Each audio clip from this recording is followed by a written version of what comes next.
And lastly, Mr. Chairman, we have received a letter coming from Attorney Martin V. Delgra, representing the former President, Honorable Rodrigo Duterte. But we never, and the reason why the former President will be excused in today's hearing because of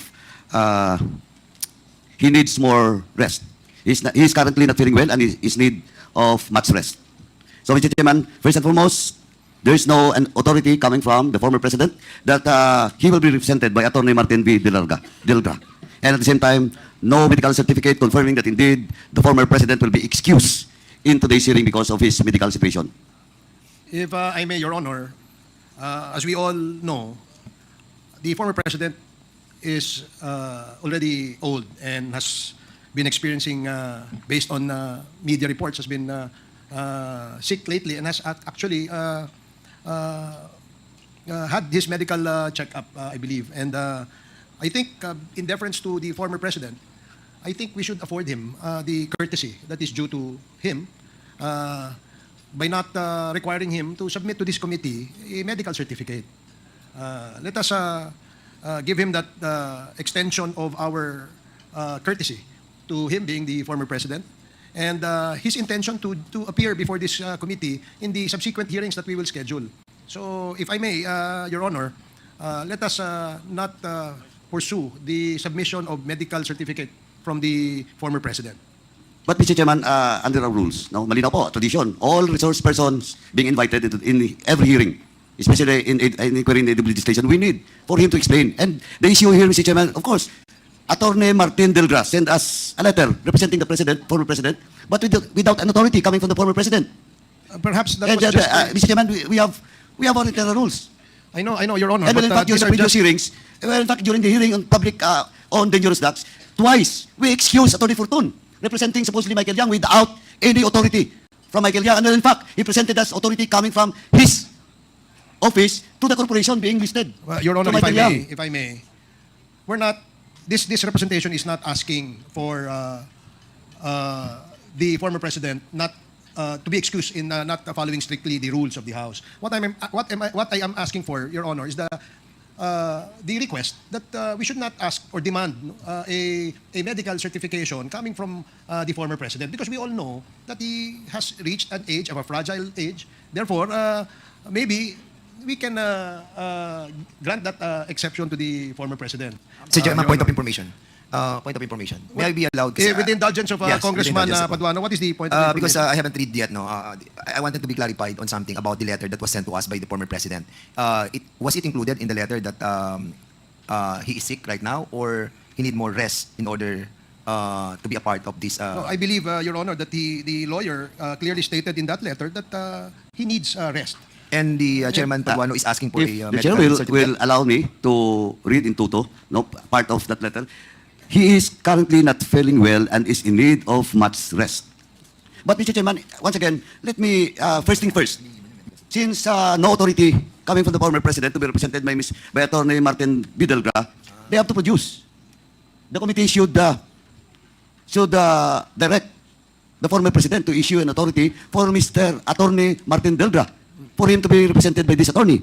And with regards to the medical certificate, Mr. Chairman, of course, for humanitarian and giving due courtesy to the former President, I might yield to the position of the Chair. But on the first issue with regards to authority coming to the former President being represented, claimed by Attorney Martin Delgra, we have to get an authority from the President.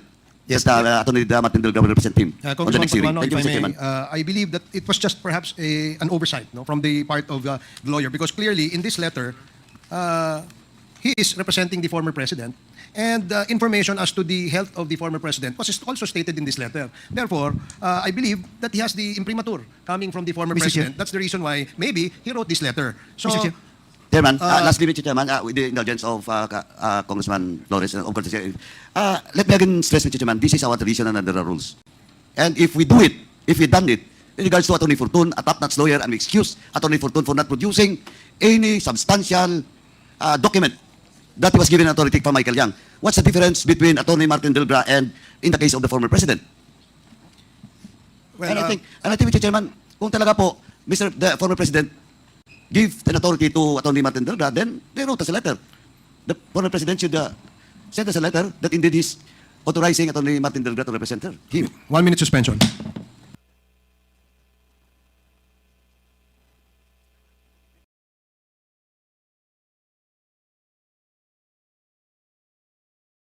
Fernandez, the parliamentary status was the chair had to suspend the hearing for 1 minute in order to resolve the issue of being raised by Congressman Paduano with regards to the letter that the committee received stating, among others, the reason why the former president will not be able to attend the committee hearing today. And Congressman Paduano insisted that we have to stick with the rules Yes. of the House. And the chair immediately suspended in order that I can confer with Congressman Paduano so that we can accommodate the request as stated in the letter of the lawyer of former president that he be excused for today's committee hearing. So in this regard, may we ask Congressman Paduano what is the position of the chair of the Committee on Public Accounts? Mr. Chairman, with regards to the second issue on the medical certificate that being required by this representation to the former president, I will yield to the opinion position of the good chairman, the lead chairman. But with regards to the authority coming from the former president for Attorney Martin Delgado, we need the document so that he can have an official entry of appearance in the next hearing, Mr. Chairman. Yes, as I stated earlier, Congressman Paduano, Your Honor, that perhaps it is just an oversight on the part of the counsel of the former president. And I agree that we should ask the counsel to be present in our committee hearing to enter his appearance as the counsel for the former president. So thank you for accommodating my request, Congressman Paduano. So with that, we will now proceed with the next part of Mr. Chairman, the agenda. if I may, Yes, Congressman Dan Fernandez. In addition, we were discussing about those two issues that was mentioned by you and by Chairman Paduano. And further, sinasabi po sa Section 9 ng ating rules, no, that yung physically present nung ating pong binigyan ng authority, no, para po mag-represent sa ating pong mga witnesses. And dito po sinasabi, provided further, that no witness shall be granted more than 2 postponements of appearance before the committee without justifiable cause.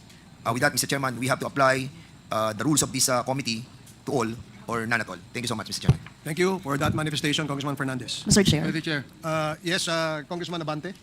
I just would like to make it clear for the people watching this Quadcom hearing today.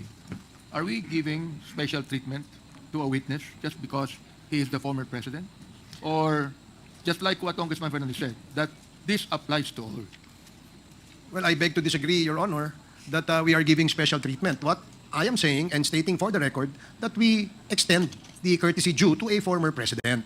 Hindi naman po ibig sabihin na hindi na po natin siya imbitahin. On this particular committee hearing that we scheduled for today, the committee has received a letter stating, among others, the reason why the president, former president, cannot be present. So wala hong exception dyan. Hindi ho natin siya binibigyan ng special treatment. I do agree with the chair of the Committee on Human Rights that we should stick with the rules of the House. But in this particular case, in deference to him being the former president, I would like to ask for your understanding to extend a little bit of the courtesy that is due to him for being the former president. Wala hong special favors dito, baka ho mamisquote ako, yun lamang po ang aking gustong ipalabas. I hope that is understandable. And, Yes, I fully understand, Mr. Chair, and I agree with your sentiments and statement, though I believe that we should further state on the record, Mr. Chair, according to our rule, that no witness shall be granted more than 2 postponements of appearance before the committee without justifiable cause. Would you be able to do that, Mr. Chair? Yes, that is noted, and the chair will definitely agree with the position of Congressman Abante, and the chair likewise, for the record, state that we will stick with what the rules has been provided.